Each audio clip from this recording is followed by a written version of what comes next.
अरिहंतो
अहिंसा के अवतार परम पिता महावीर स्वामी भगवान के पावन पवित्र चरण कमलों में कोटि कोटि वंदन नमन। आत्मज्ञानी सद्गुरुदेव युग प्रधान आचार्य सम्राट पूज्य श्री श्री मुनि जी महाराज साहब, उत्तर भारतीय परिवर्तनी श्रमणी सूर्या डॉक्टर गुरानी श्री सरिता जी महाराज साहब, सरल आत्मा सरल मना सद्गुरु वर्या श्री अजय कुमारी जी महाराज साहब, श्रमणी गौरव प्रज्ञा ज्योति प्रवचन प्रभाविका डॉक्टर गुरानी श्री शिवाजी महाराज साहब के पावन पवित्र चरण कमलों में कोटि कोटि वंदन नमन। आज की प्रातःकालीन प्रवचन सभा में आप सबका हार्दिक स्वागत है, हार्दिक अभिनंदन है। गुरु कृपा से आपके समक्ष नवतत्वों की चर्चा चल रही है, जिसमें कल चौथा पाप तत्व की चर्चा आपके समक्ष प्रारंभ हुई। भगवती सूत्र के अंदर जयंती श्राविका ने भगवान महावीर से पूछा कि हे भंते, ये आत्मा भारी क्यों होती है? तो इसका समाधान देते हुए प्रभु ने फरमाया कि ये आत्मा पाप कर्मों से क्या हो जाती है? भारी हो जाती है। फिर प्रश्न किया कि जब आत्मा पाप कर्मों से भारी हो जाती है, फिर ये आत्मा कहाँ जाती है? फिर प्रभु ने कहा कि ये आत्मा निम्न गति में जाती है, यानी कि नरक गति के अंदर इस आत्मा का प्रवेश हो जाता है। फिर पूछा कि प्रभु, फिर जो आत्मा हल्की होती है वो कहाँ जाती है? तो प्रभु ने कहा कि जो आत्मा हल्की होती है वो कहाँ जाती है? ऊपर की ओर जाती है। फिर चौथा प्रश्न किया कि हे भंते, ये पाप कर्म कौन से होते हैं कि जिसके माध्यम से ये आत्मा भारी होकर नरक गति में प्रवेश करती है? उसके लिए प्रभु ने कहा कि जो भी अशुभ कार्य होते हैं, जिस कार्यों के द्वारा व्यक्ति मन में द्वेष का भाव लेकर आता है, वो समस्त कार्य पापों की श्रेणी में आते हैं। संख्या के हिसाब से पाप कितने हैं? 18 पाप हैं। वैसे यदि देखा जाए तो इन पापों की कोई संख्या नहीं है। पाप अनंत से भी अनंत है। हर पल व्यक्ति क्या करता रहता है? पाप करता रहता है। तो प्रभु से पूछा कि हे भंते, इस आत्मा को भारी होने से कैसे बचाया जाए? तो प्रभु ने कहा कि प्रतिदिन संकल्प ले कि आज मैं अमुक पाप नहीं करूंगा, जैसे कि आज मैं किसी जीव की हिंसा नहीं करूंगा, आज मैं झूठ नहीं बोलूंगा, आज मैं चोरी नहीं करूंगा, आज मैं किसी पर द्वेष नहीं करूंगा, आज मैं किसी से माया नहीं करूंगा। यदि प्रतिदिन एक एक संकल्प लेना शुरू कर दे तो धीरे धीरे वो संकल्प व्यक्ति की आत्मा के ऊपर स्थिर हो जाएंगे और व्यक्ति पाप करते हुए क्या करता है, डरता है। फिर प्रभु ने कहा कि पाप करने के पीछे व्यक्ति के अंदर कुछ क्या होती है, वृत्ति होती है, जिसके कारण पाप में क्या हो जाता है, प्रवेश हो जाता है। जिसके अंदर पहली वृत्ति होती है, मुझे कुछ चाहिए, क्या, मुझे कुछ चाहिए। जब ये भाव आते हैं तो व्यक्ति पाप में क्या कर जाता है, प्रवेश। जैसे कि खाने के लिए क्या चाहिए, भोजन चाहिए, पहनने के लिए वस्त्र चाहिए, रहने के लिए अच्छा क्या चाहिए, घर चाहिए, समाज में पद चाहिए, प्रतिष्ठा चाहिए, सम्मान चाहिए, यानी कि जो कुछ भी चाहिए होने की वृद्धि आ जाती है, उसके बाद पाप में क्या हो जाता है, प्रवेश हो जाता है। फिर दूसरी वृत्ति होती है, मुझे कोई चाहिए, क्या, मुझे कोई चाहिए। क्या जब आप घर में अकेले होते हो, क्या अपने लिए पकवान बनाते हो, क्या घूमने कहीं अकेले जाते हो, नहीं, तो हम सबको लेकर क्या करते हैं, साथ में जाते हैं। यानी कि जब व्यक्ति पाप करता है, पाप करने के लिए भी उसको क्या चाहिए, कि कंपनी चाहिए, साथ चाहिए, मुझे कोई चाहिए। फिर वो पाप में क्या करता है, प्रवेश करता है। तो इस प्रकार व्यक्ति की पाप करने के पीछे ये तीन क्या, दो क्या होती हैं, वृत्तियां होती हैं। फिर आगे प्रभु कहते हैं पाप को लेकर तीन क्या होते हैं, स्टैंडर्ड होते हैं। तीन स्टैंडर्ड में पहला बताया कि एक पाप होता है यूजेबल पाप, क्या नाम है, यूजेबल पाप, यानी कि आवश्यक पाप, जिस पाप को किए बिना हमारा गुजारा हो ही नहीं सकता। जैसे कि पानी में क्या है, जीव है, हम सब क्या करते हैं, जानते हैं। अब आप भी जानते हो और हम भी जानते हैं, परंतु पीने के लिए क्या चाहिए, पानी तो चाहिए ही चाहिए, पानी के बिना हम जीवित नहीं रह सकते।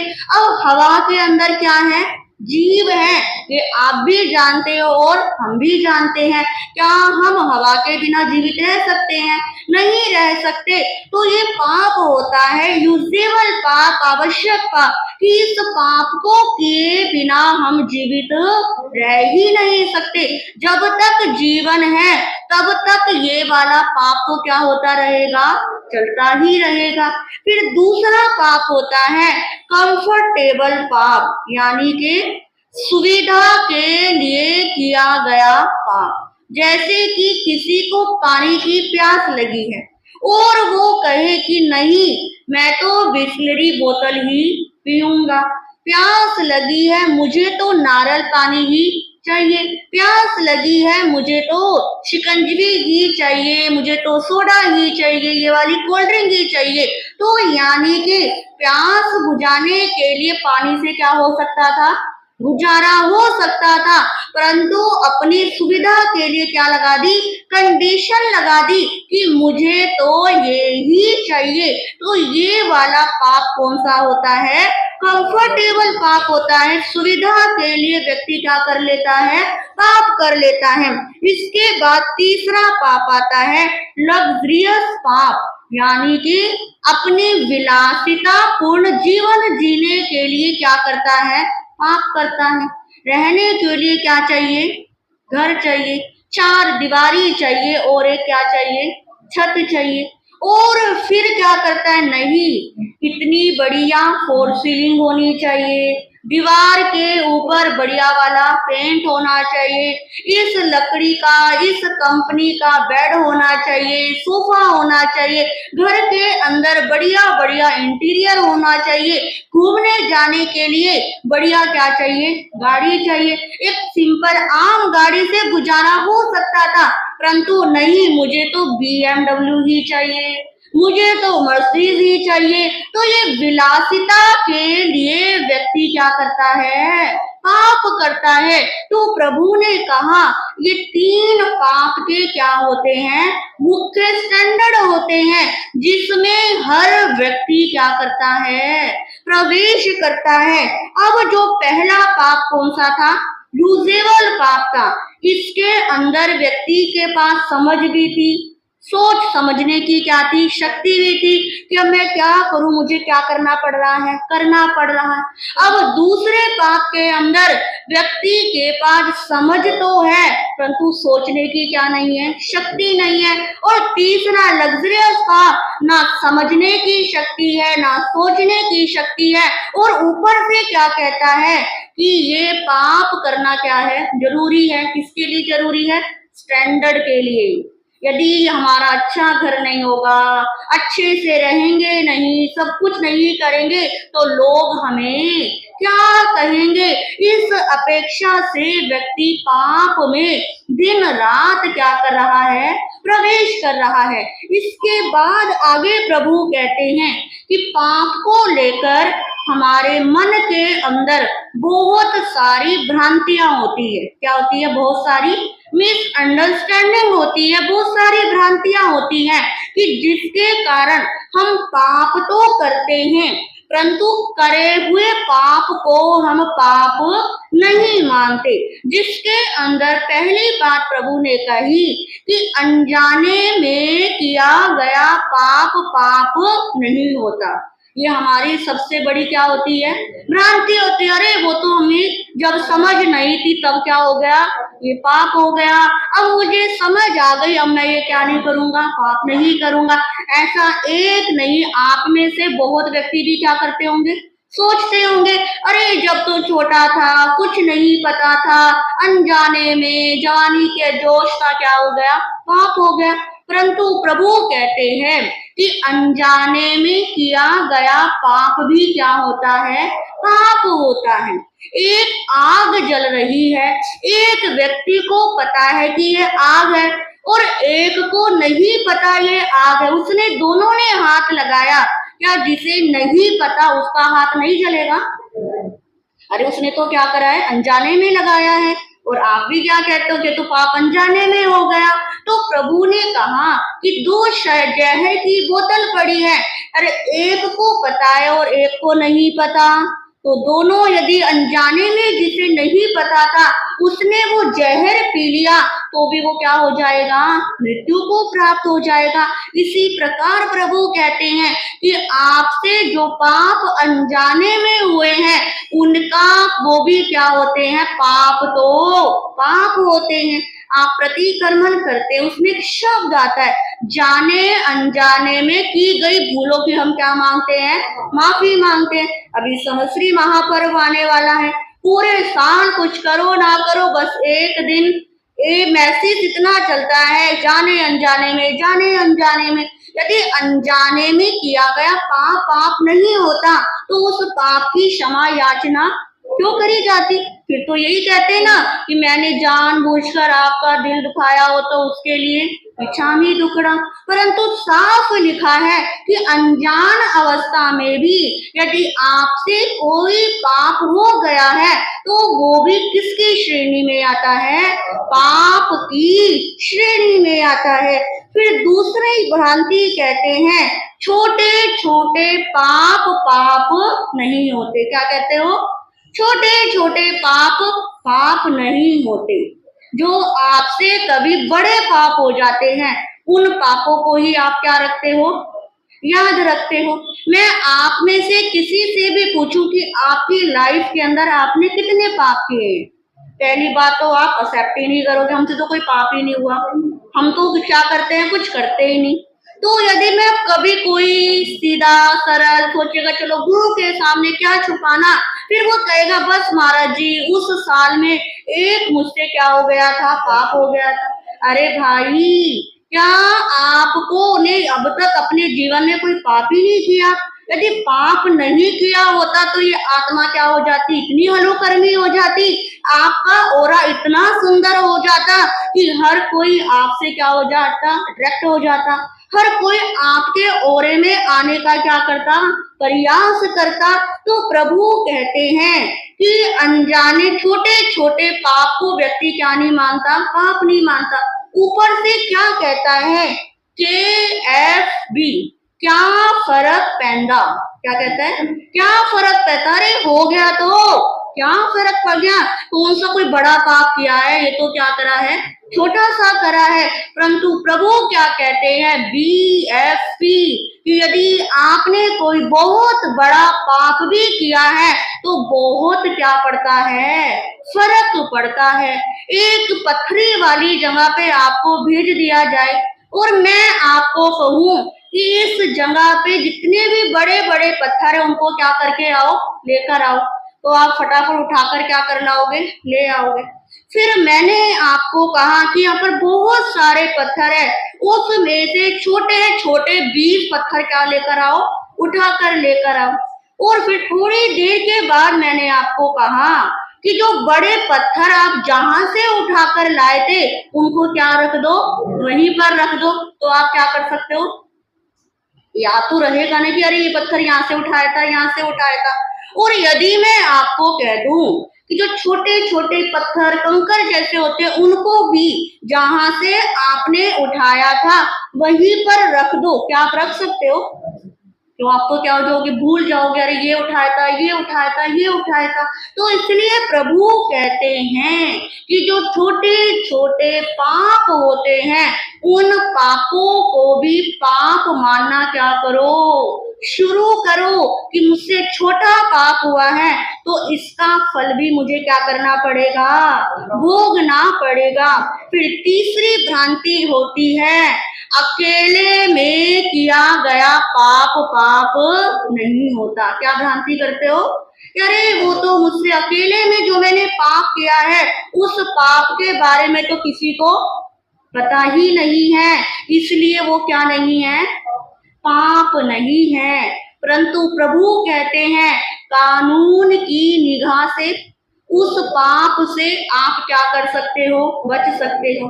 परंतु आजकल स्मार्ट जमाना, हर जगह सीसीटी क्या हो गए हैं, कैमरे हो गए हैं, वहां से आपकी सीसीटी फुटेज निकाल ली जाती है। यदि बाहर खुले में पाप किया है तो उस पाप से आप क्या जाते हो, पकड़े जाते हो। परंतु जो कर्म होते हैं, यदि आपने 10 मंजिली बेसमेंट के अंदर भी कोई पाप किया है, आपने 10 लोग कर दिए कि इस पाप को करते हुए मुझे कोई नहीं देख रहा, सिर्फ मैं ही क्या कर रहा हूँ, पाप कर रहा हूँ, तो प्रभु कहते हैं वो पाप भी क्या होता है, पाप होता है। ये मत समझना कि अकेले में करा है, किसी को नहीं पता, तो ये क्या नहीं है, पाप नहीं है। तो ये भी ध्यान रखना कि अकेले में यदि पाप किया है, प्रभु का वो कैमरा, प्रभु की वो दूरबीन हर जगह क्या हुई है, फिट हुई है।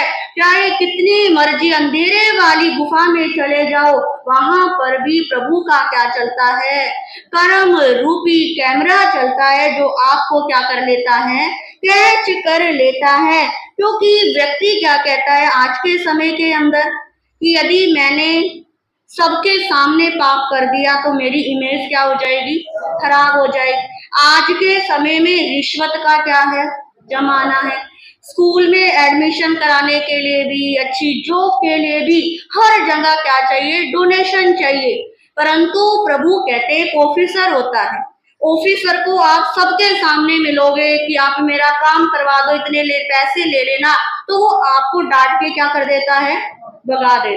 और वही आप उसके घर पर गए या बाहर कहीं मिले, उसको अंडर टेबल क्या दे देते हैं, पैसे दे देते हैं, और वो चुपचाप क्या कर लेता है, पकड़ लेता है। परंतु उसने क्या करा है, उस बारे में सिर्फ आपको और सामने वाले व्यक्ति को पता है, परंतु वो पाप तो पाप है, रिश्वत तो रिश्वत है, चाहे सबके सामने ली है और चाहे अकेले में ली है। तो प्रभु कहते हैं पाप छिपाया ना छिपे, छिपे तो मोटा भाग, दाबी दूबी ना रहे रुई लपेटी आग। कि जितनी मर्जी कोशिश कर लो कि पाप कभी किसी से छिप नहीं सकते।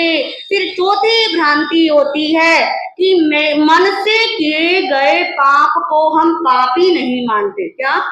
कि मन से, हमारे मन के अंदर यदि पाप करने का विचार आया है, उस पाप को हम क्या नहीं मानते? पाप ही नहीं मानते।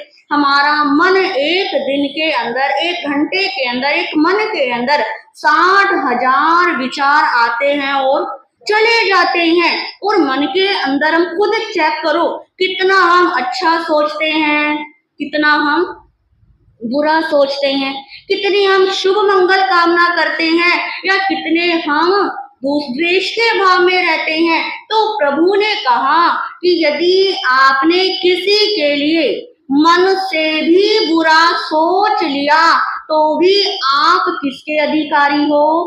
पाप के अधिकारी हो। समाइक जब पाठते उसमें क्या बोलते हो? मन से, वचन से, काया से कोई पाप दोष लगा हो तो रश्मिच्छामि दुक्कडम। अब तो आपने तो मन से किया है, अब आप क्या नहीं मानते? अरे मन में तो क्या होते रहते हैं, आते ही रहते हैं। क्या मन में कोई पाप आते ही उसको आप बंद करते हो? अरे ऐसा विचार नहीं सोचना, हम तो उसके साथ क्या हो जाते हैं, चलते रहते हैं। अरे वो बुरा व्यक्ति है, मन में किसी के लिए नेगेटिव थॉट आया, एक बार नेगेटिव थॉट्स आने की देर है, उसकी सारी बुराइयां क्या हो जाती है, दिखाई देने लग जाती है। अच्छा तभी उसने मुझे ऐसा कहा था, तभी उसने मुझे ऐसा टोका, तभी वो ऐसा कर रही है। तो जैसे ही एक मन में विचार आता है और हम व्यक्ति से जाने अनजाने के अंदर कितना द्वेष क्या कर लेते हैं, बांध लेते हैं। तो प्रभु ने कहा कि यदि आपने कोई पाप मन से भी किया है तो भी आप पाप में क्या कर रहे हो, प्रवेश कर रहे हो। किसी को मारने का विचार मन में आया है, एक मच्छर, आप समाइक में बैठे हो, मच्छर तंग कर रहा है और मन से सोचा मारा नहीं, अरे मन करता है इसको क्या कर दूं, मार दूं। तो वहीं पर आपने मारा या नहीं मारा, परंतु मन से तो क्या लग गया आपसे पाप, चौरिंद्रिय का आपसे पाप हो गया। तो प्रभु कहते हैं कि आपने मन से भी पाप किया है तो भी आप पाप के क्या हो, अधिकारी हो। हमारे शास्त्रों के अंदर 4 शब्द आते हैं, अतिकर्म, व्यतिकर्म, अतिचार और अनाचार। अतिकर्म क्या कहता है? आप समाइक में बैठे हो और एकदम से गर्मी है या कुछ आपने ऐसा खाया जिसके कारण प्यास लग गई और मन में क्या आया, अरे बहुत तेज क्या लग रही है, प्यास लग रही है, पता नहीं समाइक, अभी तो समाइक आने में इतना समय है, अब समाइक आते ही मैं क्या पीऊंगा, पानी पीऊंगा। अभी समाइक ले रखी है, समाइक आने में टाइम है, परंतु मन से क्या कर लिया, समाइक आते ही क्या पीऊंगा, पानी पीऊंगा। आपने काया से तो बाद में पिया, परंतु मन से आपका क्या हो गया, वो वाला पाप हो गया, क्योंकि मन से आपने क्या कर लिया, पानी को ग्रहण कर लिया, तो आपका अति कर्म में क्या हो गया, प्रवेश हो गया। फिर दूसरा होता है व्यतिकर्म। अरे समाहिक आने में तो अभी क्या है, 40 मिनट पड़ी हैं, 10 मिनट ही हुए हैं, अब अपने स्थान पर क्या हो जाता है, खड़ा हो जाता है, अरे पानी पी के बाद में क्या कर लूंगा, समाहिक ले लूंगा। अब ये क्या हो गया, व्यतिकर्म हो गया। फिर तीसरा होता है अतिचार।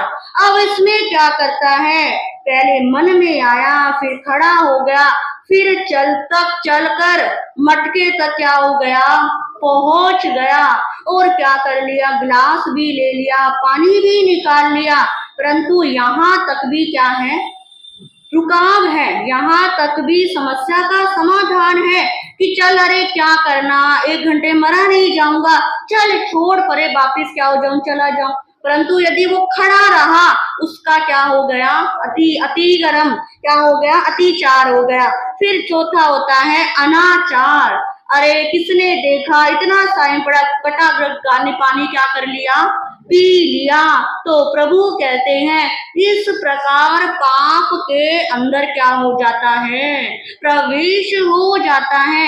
ये पाप को लेकर कुछ क्या थी, भ्रांतियां थी, कुछ डाउट से, ये डाउट आप में से बहुतों के क्या हो सकते हैं। आज प्रवचन के माध्यम से कुछ डाउट्स आपके क्या हुए हो, शायद क्लियर भी हुए हो। अरे अभी तक तो इतना तो हमने कभी क्या नहीं करा था, सोचा ही नहीं था। हम तो मानते थे कि जो बड़े बड़े पाप होते हैं, जिन पापों को हम गिन सकते हैं, जो सबके सामने करते हैं, वही सिर्फ क्या होते हैं, पाप होते हैं। परंतु प्रभु ने कहा ये पाप बड़े क्या होते हैं, बारीक होते हैं, और इन पापों का जो साधन है वो हमारे चारों तरफ है। इस संसार के अंदर जहां देखोगे वही क्या है, पाप के ही साधन है। पाप करने के तो आपको अनेक स्थान मिल जाएंगे, परंतु पाप को झाड़ने का सिर्फ एक ही स्थान है, वो क्या है, धर्म स्थान है। कि धर्म में स्थान में आकर अपने आप को क्या करो, देखो, अपने आप को चेक करो कि कहीं ये मेरे ऊपर ही तो नहीं कह रहे, कहीं ये शब्द मेरे लिए ही तो नहीं आ रहे, कहीं इस पाप में मैं दिन रात प्रवेश तो नहीं कर रहा, नहीं, अब मुझे इस पाप से क्या होना है, मुक्त होना है। यदि सोचोगे अरे महाराज जी का काम कहना है, महाराज जी ने कह दिया, हमने सुन लिया, समाई इकाई अपने घर में चल दिए, तो इन पापों से मुक्ति नहीं हो सकती। यदि सुनते सुनते अपने आप को सीध में देखोगे तो ही कर्म की क्या होगी, निर्जरा होगी। और जब तक कर्म की निर्जरा नहीं होगी, ये आत्मा पाप कर्मों से भारी होती चली जाएगी। सोचो कि जिंदगी में मैंने पुण्य ज्यादा किए हैं या पाप ज्यादा किए हैं, बोलो, पाप, क्या करें, पाप ज्यादा किए हैं। अब जब पाप ज्यादा किए हैं तो उन पापों की जो भारी आत्मा हो गई तो कहाँ जाएगी, नरक गति में। क्या जैनी होके इतने अच्छे कुल के अंदर धर्म लेकर, जन्म लेकर क्या नरक में जाना चाहोगे, नहीं जाना चाहोगे। तो इस आत्मा को क्या करना है, हल्का करना है, चिंतन करना है, मन में मनन करना है। और जो जो आत्माएं चिंतन करेगी, मनन करेगी, नहीं अब बहुत हो गया, बहुत घूम लिए, फिर लिए, ऐशो आराम कर लिया, बहुत शरीर को खिला पिला लिया, अब मुझे अपनी आत्मा का क्या करना है, कल्याण करना है, इस आत्मा को हल्की करना है। क्योंकि जब तक हल्की नहीं होगी, आज मनुष्य गति में, कल त्रियंच गति में, नरक गति में, ऐसे ऐसे जन्म मरण क्या होता रहेगा, चलता रहेगा। तो एक ना एक दिन जन्म मरण को क्या करना है, मुक्त करना ही करना है। इन्हीं शब्दों के साथ मैं अपने विषय को विराम देती हूँ। अब हमें अपनी आत्मा को हल्की कराने के लिए महापर्व पर्व पर्यूषण हमारे बिल्कुल कल से बिल्कुल दस्तक दे रहे हैं, हमारे नजदीक आ गए हैं। तो ये 8 दिन भी कर्म निर्जरा के क्या होते हैं, दिन होते हैं। अभी आप सबने कहा कि पाप कर्म से आत्मा क्या हो रही है, भारी हो रही। तो देखिए भगवान, ये 8 दिन, वैसे तो हर दिन ही है, परंतु ये 8 दिन क्या होते हैं, विशेष दिन होते हैं कि जिसके अंदर आप अपने समस्त कर्मों का क्षय कर सकते हो, जिसके अंदर अंत त्रिदशांग सूत्र की वाचना, जिसमें कितने महापुरुषों ने, 90 महापुरुषों ने अपनी आत्मा का क्या किया, कल्याण किया। तो हम भी तो थोड़ा सा तो क्या कर सकते हैं, पुरुषार्थ कर ही सकते हैं। वो पुरुषार्थ करने के लिए, जगाने के लिए हमें प्रभु ने साधन बताए कि आप जप के माध्यम से, तप के माध्यम से, स्वाध्याय के माध्यम से अपने कर्मों की क्या कर सकते हो, निर्जरा कर सकते हो। स्वाध्याय करने के लिए प्रतिदिन 2 सूत्र की क्या होगी, वाचना होगी। एक अंत के दशांश सूत्र और दूसरी कल्प सूत्र। अंत के दशांश सूत्र की वाचना ठीक 8:15 बजे यहाँ पर आप सबको आना है। पहले भजन होगा, फिर पर्युषण चालीसा होगा, उसके बाद सूत्र की मूल वाचना और फिर अर्थ वाचना होगी। तो ये पूरा प्रोग्राम 9:45 बजे तक क्या हो जाएगा, हम फिनिश करने की क्या करेंगे, कोशिश करेंगे। तो अंक दशांश सूत्र जिनके पास है अपने सूत्र क्या ले आना, साथ ले आना। जिनके पास नहीं है उनके लिए भी सूत्र मंगा दिए गए हैं। श्री सतीश जी उनकी तरफ से मैंने प्रवचन दिया, इनके अंदर प्रेरणा, इन्होंने बोला कि सूत्र क्या कर दो, मेरी तरफ से मंगा दो। तो जिनके पास सूत्र नहीं है वो अपने नाम लिखवा देना कि हमें सूत्र चाहिए, ताकि सबको क्या मिल जाए, सूत्र मिल जाए। क्योंकि ऐसे बांटने का कोई फायदा नहीं होता। पहले अपने घर पे देख लेना, यदि है तो वो लेकर आना, यदि नहीं है तो आज नाम लिखवा देना, ताकि कल सबको नाम देकर क्या कर दे, हम सूत्र दे दे। ठीक है, तो सूत्र सुनने के लिए कोई भी काले रंग के कपड़े पहन के नहीं आएंगे, चाहे वो हमारे भाई हो चाहे बहनें हो। तो इन 8 दिनों के अंदर काले रंग के कपड़ों का प्रयोग नहीं होगा। और दूसरी बात, हमारे जितने भी भाई बैठे हैं, आप आ रहे हो रोज, आपको सामायिक में क्या करना है, बैठना है। एक दिन ही आज मैंने कह दिया कल बैठ जाओ, कल पहला पर्युषण है। पूरे के पूरे 8 दिन सामायिक करनी है, और वो भी सामायिक के ड्रेस की। आप ड्रेस होगी आपके पास, जिनको चाहिए वो क्या कर सकते हैं, ले सकते हैं। ठीक है, आज लेनी हो, एक बार प्रैक्टिस करनी हो पहन के देखने की तो क्या कर लेना, प्रैक्टिस भी कर लेना, तो ले जा भी सकते, अपना साइज वगैरह देखना हो तो। प्रवचन के बाद आप सबको क्या करनी है, सामायिक करनी है। क्योंकि श्रावक, यदि आपने 80% काम घर से आ गए, मुपट्टी लगा लिए, क्या करना है, कपड़े तो पहनने हैं, कपड़े पहनोगे तो भी आप पूरी तरह श्रावक दिखोगे और अच्छा भी लगेगा। इसके साथ ही सूत्र की बातें नहीं, मैं 5 मिनट में खत्म कर दूंगी, बस 5 मिनट पेशेंस रखो, बातें नहीं करनी। सूत्र के में सबको फिर ढक के क्या करना है, सूत्र सुनना है।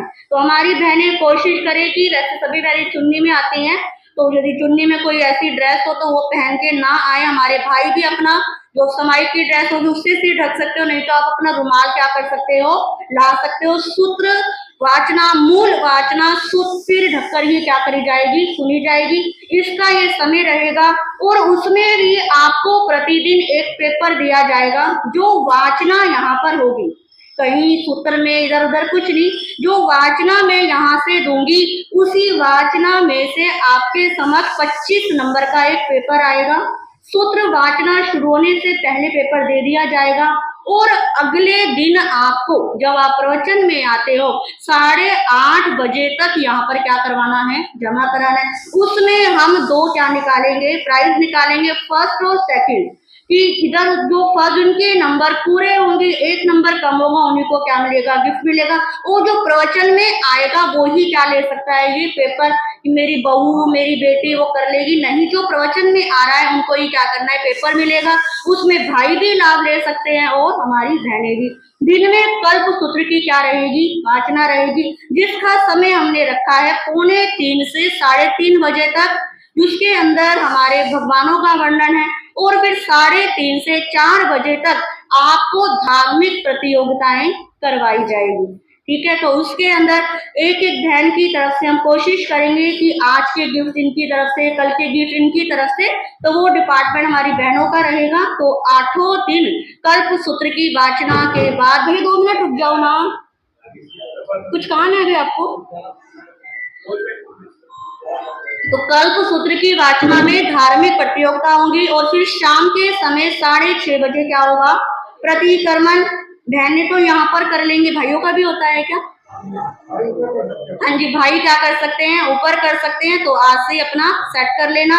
और सुबह कल 6 बजे नवकार महामंत्र का जाप बिठाया जाएगा, जिसमें 11 जोड़े मैंने बोले थे, जिसमें 11 से ज्यादा भी जोड़े हो सकते हैं। मेरे पास जो नाम आया नाम बोलती हूँ, चंदन जी, प्रेम जी, अंजू जी, नवीन जी, साक्षी, बोबी, सविता जी, नीरज जी, कंचन जी, रवि जी, किरण जी, रमेश जी, रजनी, गौरव, वीना जी, विपिन जी, संतोष जी, भैयाराम जी, गोल्डी जी, ललित ओसवाल जी, शेफाली जी, अमित जी, वीना जी और नरेश जी, ये नाम मेरे पास जोड़ों के आए हैं। यदि इनमें से भी कोई और आपका भी यदि मन बन रहा है तो क्या कर देना, नाम लिखवा देना।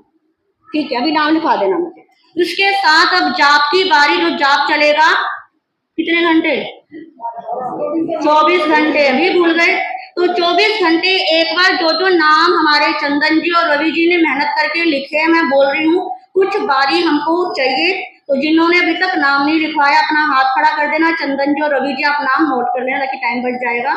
सबसे पहले 5 से 6 का जो जाप, कल सुबह 6 से 7 में B97 अंजू जी, A104 नीरू जी और हमारे प्रधान जी, 3 बारी 6 से 7 की है। 7 से 8 में C44 कंचन जी और भैया राम जी। इसके अंदर 7 से 8 में 2 जने अभी और चाहिए। 7 से 8 में कौन बहने भाई आना चाहेंगे? संगीता जी, ठीक है जी, चलो जी। फिर 8 से 9 अशोक जी, नवीन जी, मैत्री अपार्टमेंट से, इसमें भी 2 ही हैं। 8 से 9 में भी 2 ही बहने, 2 ही जने हैं। हाँ जी, 8 से 9 में कोई देना चाहेगा? फिर 9 से 10 में सिर्फ एक ही नाम है। हाँ जी, 9 से 10 में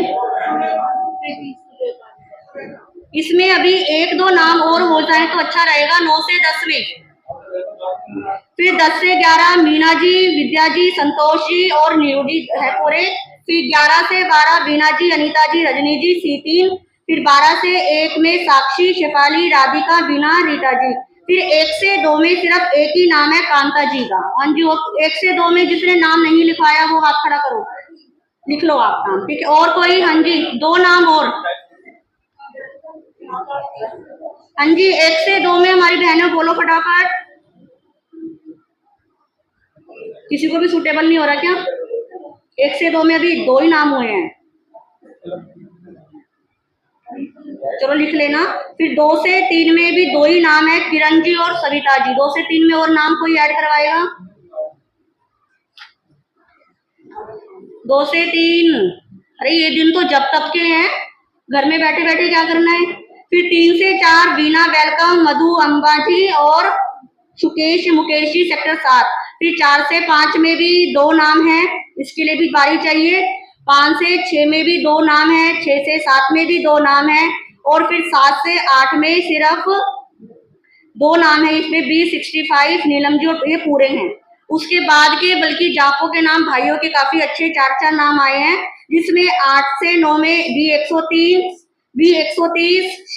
संजीव जी, मेरे नाम नहीं पता, मतलब B130, C32 और सुशील जी, प्रेम कुटीर और संजीव जी, सुखधाम। चलो आप लिख लो फिर ऐड कर देना, ठीक है। फिर 9 से 10 में भी है राजेश जी, B78 जय सिंह, सुखदाव जी और C32 बॉबी जी, राकेश जी और मनीष जी। फिर 10 से 11 में है नमन, अमन, मोहन जी, रूप जी और मोहनलाल जी, आकाश कुंज, अशोक जी, दीपक जी, सुधीर ओसवाल जी, ये सब 10 से 11 में है। फिर 11 से 12 में प्रेरित ओसवाल, राजेश जी और सुनील जी। फिर 12 से 1 में श्री नवीन जी, एक ही नाम है। फिर 5 से 6 में B66 और राजीव जी। तो हमारे भाइयों के फिर भी 5-5, 4-4 नाम है और बहनें इतनी सारी हो, कोई भी 2-2, 3-3 नाम। देखो भाई जीत गए हैं। हाँ जी, तो 9 से 10 की अभी चाहिए, 1 से 2, 2 से 3 और शाम को 4 से 5, ठीक है। और इसके साथ ही कल से तेले की लड़ी, अठाई की लड़ी, आइंबिल की अठाई, काशमों की अठाई, जिसके शरीर की जितनी सामर्थ्य हो, शरीर को तो क्या करना है, नाशवान होना ही होना है। इस आत्मा को जलाने, कर्मों को जलाने के लिए तप ही क्या बनते हैं, हमारा साधन बनते हैं। तब सा कर्म निर्जरा, तप के माध्यम से कर्म की निर्जरा होती है। ये मत सोचना कि तपस्या करेंगे शरीर कमजोर हो जाएगा, ये हो जाएगा, वो हो जाए, कुछ नहीं होने वाला। जिस तप करोगे, तप की शक्ति इतनी महान होती है कि बड़े से बड़ा रोग भी तप करने से क्या हो जाता है, ठीक हो जाता है। तप में इतनी शक्ति है। तो कल सबको कोई ना कोई तप तो क्या करना है, जरूर शुरू करना है। जिनके शरीर में सामर्थ्य है अठाई करे, नहीं तो शुरू का टेला, लास्ट का टेला, आइमिल तो सबको करना ही करना है। इसी के साथ प्रतिदिन प्रभावना भी रहेगी। सूत्र में प्रभावना का भी अपना ये क्या होता है, विशेष महत्व होता है। तो प्रभावना जिसके अंदर कल की पहली प्रभावना श्री नरेश जी इनके परिवार की तरफ से आ गई है, तो आगे जिनको भी हो वो हमारे अमित जी, बंकू भैया को क्या लिखवा देना, नाम लिखवा देना। दूसरी हमारे प्रधान जी की। इसके साथ और कुछ सूचना, वैसे मैक्सिमम हो ही गया है। हाँ जी, ठीक है। तो इस प्रकार सबको समय पर आना है और कोशिश करना कि अपने फोन को घर पर ही छोड़कर आना। सूत्र में यदि फोन बजता है तो वहां पर आपका समय का फल मिले ना मिले, वहां पर आपने अंतराय क्या कर ली, बांध ली। तो कोशिश करना कि फोन घर पर, यदि बहुत जरूरी हो तो साइलेंट क्या रखना, फोन रखना, किसी का फोन बेल पे नहीं होना चाहिए। और जो नीचे बैठ सकते हैं, घुटने भगवान की दया से बिल्कुल ठीक है, स्वस्थ है, तो जमीन को क्या देना, थोड़ा अवसर देना, कुर्सी को थोड़ी सी छुट्टी दे देना। तो जमीन पर बैठने का क्या रखना, भाव रखना। इन्हीं शब्दों के साथ आज का किसी का उपवास, आइंबिल एकाशना, हाँ जी, आइंबिल का बचना, त्यागो श्रे बो श्रे काशना, काशने का बचना, त्यागो श्रे बो श्रे। तपस्या करने के लिए भी अपना अपना नाम क्या कर दो, लिखवा दो, ताकि नाम लिखे हुए होंगे ना, आपको रहेगा नहीं नाम लिखवा दिया, मन डावाडोल नहीं होगा। ठीक है। तो अभी जितने आप आए हो उतना कोशिश करो कि आपका मन तेले का है, आंबिल की 28 का, तो एक बार रजिस्ट्रेशन करा दोगे तो क्या हो जाओगे, पक्के हो जाओगे। होता है रजिस्ट्रेशन करा दिया, अब टिकट क्या हो गई, बुक हो गई, तो मतलब पहुंच ही जाओगे। तो ये भी क्या है, टिकट बुक करने की आपकी तपस्या की आपने बुकिंग करवा दो कि हम क्या करेंगे, ये वाली तपस्या करेंगे, तो वो तपस्या क्या हो जाएगी, हो ही जाएगी। इन्हीं शब्दों के साथ मैं अपने विषय को विराम देती हूँ। बोलिए भगवान महावीर स्वामी की, संसार के सभी महापुरुषों की। नमो अरिहंतानम, नमो सिद्धानम, नमो आयरियानम, नमो वज्रायानम, नमो लोए सब साहुनम, ऐसो पंच नमो कारो सब पावपनासनो मंगलानंचे सबे सिंह पड़मम हवई मंगलम। श्री चत्तारी मंगलम, अरिहंता मंगलम, सिद्धा मंगलम, साहू मंगलम, केवली प्रणतो धम्मो मंगलम। चत्तारी लोगुतमारी हमता लोगुतमा, सिद्धा लोगुतमा, साहू लोगुतमा, केवली प्रणतो धम्मो लोगुतमा। चत्तारी शरणं प्रवज्जामि, हमते शरणं प्रवज्जामि, सिद्धे शरणं प्रवज्जामि, साहू शरणं प्रवज्जामि, केवली प्रणतं धम्मं शरणं प्रवज्जामि। ये चार शरण दुख हरण जगत में, और न शरणा कोई होगा। जो भव प्राणी करे आराधन, उसका अजर अमर पद होगा, उसका सदा ही मंगल हो।